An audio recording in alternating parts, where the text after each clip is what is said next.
бизге азыр канча объекттин сотко биринчи очерк беришибиз керек, канча чечтиришибиз керек, ишке кайсы объект тоскоолдук болот. Ошо менен иш алып барышыбыз керек да.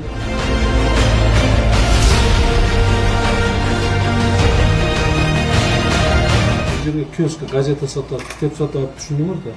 Скамейкалар отуруп турган.